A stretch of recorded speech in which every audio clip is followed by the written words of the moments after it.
This is Sunday Journal from WBRZ News 2 Louisiana. A look at the issues facing our state and community. Great exercise for an even greater cause. Walking to fight the #1 killer, heart disease. And welcome to Sunday Journal. I'm John Pastoret. Thousands will gather this week in Baton Rouge to fight heart disease at the Capital Area Heart Walk, coming up Saturday at LSU. More on that later in the show, but we begin with the winningest high school football coach in Mississippi, speaking out about his toughest opponent, heart disease. This is how fans and friends remember Bill Hurst, the fiery and spirited coach who's led the Centerville Academy Tigers to 8 state championships. But recently, something threatened to pull the 64-year-old coach and headmaster away from the sidelines and the classroom and put him in the hospital. It all started when he underwent a heart checkup at Lane Cardiovascular Center in Zachary. Hurst has a family history of heart disease, but no symptoms. So it was a shock when Dr. Deepak Takut discovered something very wrong, a ticking time bomb involving Bill's heart. He had developed a huge aneurysm and a defect with his aortic valve. And this is a pretty significant problem because if it grows any further, he's on the verge of rupture at this point.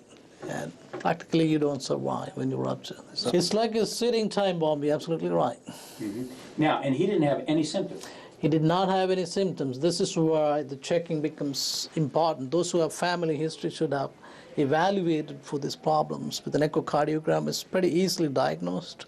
You had no symptoms, and what was your reaction when the doctor told you what was wrong? I couldn't believe it. I was in disbelief. You know, I felt like that maybe it was a mistake, but she had showed me on the echo herself, and I knew that found too much for it not to be something there. My mother had had a aortic valve replaced when she was 78 years old, but my 2 brothers didn't have anything but blockages, but mine was different from theirs, and I had the aneurysm. Once they'd done the surgery, you couldn't tell the aneurysm from the heart. They both probably about that big, you know. We want to compare this picture to this picture. Surgeons removed the aneurysm and repaired Bill's valve. And now he's walking again, watching his diet and weight. And he's back, on the sidelines, leading his Tigers as the winningest active high school coach in Mississippi. He's also coaching others to heart health.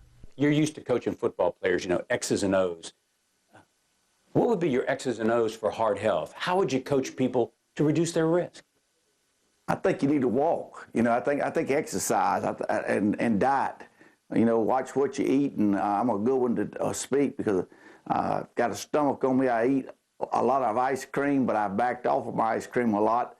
I try to stay away from cold drinks as much as possible and sodas and stuff, but eat fruits and vegetables and try to exercise. I try to exercise about 4 times a week, and we do about 2 miles each day.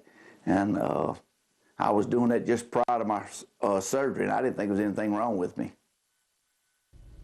Coach Bill Hurst from Centerville Academy.